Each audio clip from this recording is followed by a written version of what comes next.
স্বাগত জানাচ্ছি আন্তর্জাতিক সংবাদে। আপনাদের সাথে আছি আমি সাদিয়াতুল আফরিন। প্রথমেই সংবাদ শিরোনাম। ৭২ ঘন্টায় ৬ দেশে হামলা চালিয়েছে ইসরায়েল। ট্রাম্পের সহযোগী চার্লি কার্ককে গুলি করে হত্যা। ইসরায়েলের হামলায় ইয়েমেনে নিহত ৩৫। ট্রাম্প নেতানিয়াহু সম্পর্কে টানাপোড়েন। ১৯ মাস পর রাজা চার্লসের সঙ্গে প্রিন্স হ্যারির সাক্ষাৎ। লেবাননে ড্রোন হামলা। ২ হাত ছাড়াই গ্রাহকের দরজায় পৌঁছে দেন খাবার। এবার বিস্তারিত। ইসরায়েল ৭২ ঘন্টায় মধ্যপ্রাচ্য ও উত্তর আফ্রিকার ৬টি দেশে হামলা চালিয়েছে। গত মঙ্গলবার কাতারের রাজধানী দোহায় বিমান হামলা চালিয়েছে দেশটি। ইহুদি রাষ্ট্রটির দাবি, দোহায় হামাস নেতাদের এক বৈঠককে নিশানা করে ওই বিমান হামলা চালিয়েছে। যুক্তরাষ্ট্রের প্রস্তাবিত গাজার যুদ্ধ বিরতি নিয়ে আলোচনার জন্য ওই বৈঠক বসেছিল। এই হামলায় অন্তত ৬ জন নিহত হন। তাদের মধ্যে হামাসের শীর্ষ নেতা খলিল আল হায়ার ছেলে, তার কার্যালয়ের পরিচালক, ৩ দেহরক্ষী ও এক কাতারি নিরাপত্তা কর্মী রয়েছেন। তবে শীর্ষ নেতারা বেঁচে গেছেন বলে জানা গেছে। ইহুদি রাষ্ট্র ইসরায়েলের বেনিয়ামিন নেতানিয়াহুর উগ্রবাদী সরকার ও তাদের সীমান্তের বাইরে আরও বিস্তৃত অঞ্চল জুড়ে হামলার অংশ হিসেবে এই হামলা চালিয়েছে। গত ৭২ ঘন্টায় কাতার ছাড়া আরও ৫টি দেশকে নিশানা করে দেশটি হামলা চালিয়েছে। আর চলতি বছর ইসরায়েলের হামলার শিকার ৭ম দেশ হল কাতার।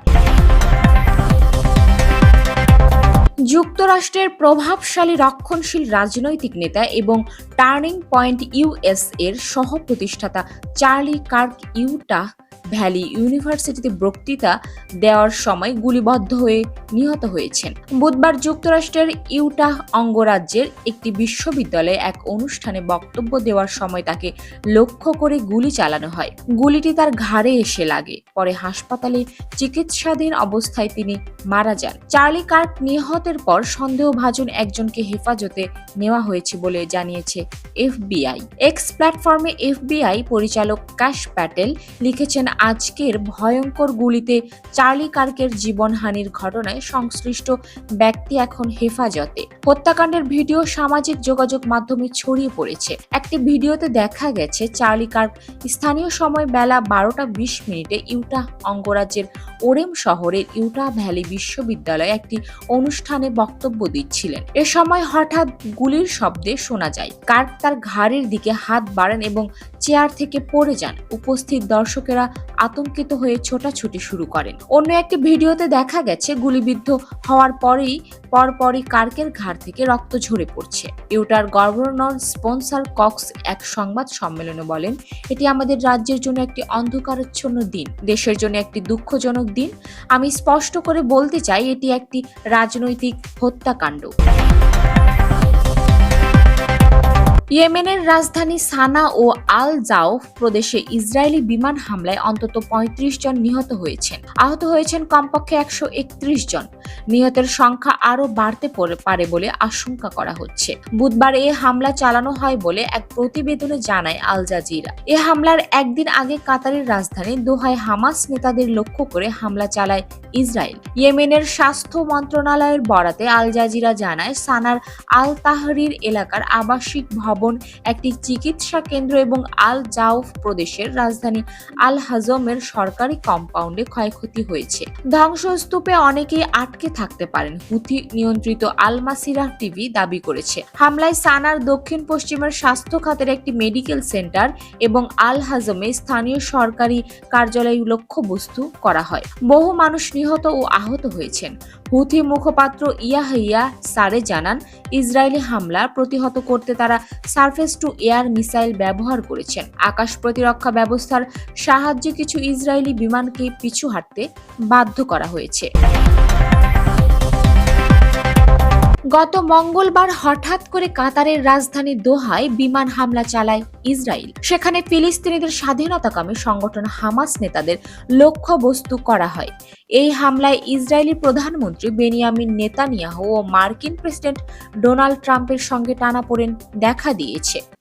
সংবাদ মাধ্যমের প্রতিবেদনে বলা হয়েছে, মাত্র 4 মাস আগে কাতারের আমিরের সঙ্গে সাক্ষাৎ করেন প্রেসিডেন্ট ট্রাম্প। সেই সময় দোহার ঝলমলে প্রাসাদে তাকে বিমুগ্ধ দেখা যায়।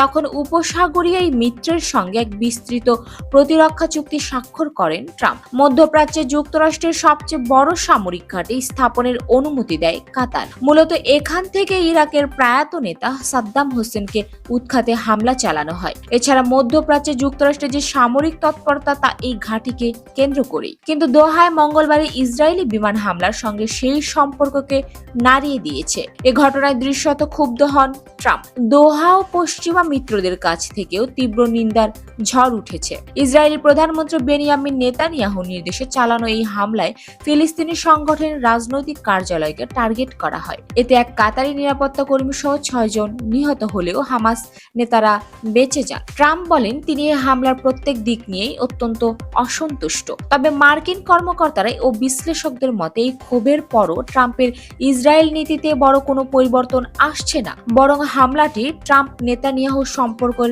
শীতল হিসাব নিকাশকেই স্পষ্ট করছে। এই সম্পর্কে বিশ্লেষণ করে এমনটাই লিখেছেন বার্তা সংস্থা রয়টার্স। বুধবার লন্ডনের ক্লারেন্স হাউসে বাবা রাজা তৃতীয় চার্লসের সঙ্গে সাক্ষাৎ করেছেন প্রিন্স হ্যারি। চলতি বছরের শুরুর দিকে হ্যারির পুনর্মিলনের আহ্বান জানানোর পর প্রায় 19 মাসের দূরত্বের অবসান ঘটিয়ে এক সাক্ষাৎ অনুষ্ঠিত হয়। রাজ পরিবারের ঘনিষ্ঠ এক সূত্রের মতে 2020 সালে রাজ পরিবারের সঙ্গে সম্পর্ক ছিন্নকারী হ্যারি রাজার সঙ্গে একান্ত চায়ের জন্য দেখা করেন।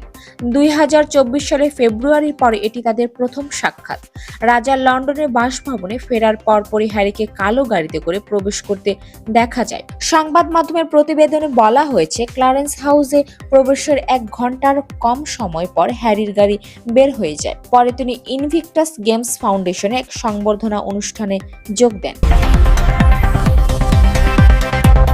দক্ষিণ লেবাননে নতুন করে ইসরায়েলের ড্রোন হামলায় একজন নিহত হয়েছেন। লেবাননের স্বাস্থ্য মন্ত্রণালয় জানিয়েছে, ইসরায়েলি ড্রোন একটি মোটরসাইকেলকে লক্ষ্য করে হামলা চালিয়েছে, যার ফলে একজন নিহত হয়েছেন। বিভিন্ন আন্তর্জাতিক গণমাধ্যম বলছেন, ইহুদিবাদী দখলদার বাহিনী দক্ষিণ লেবাননে ড্রোন হামলা চালিয়েছে।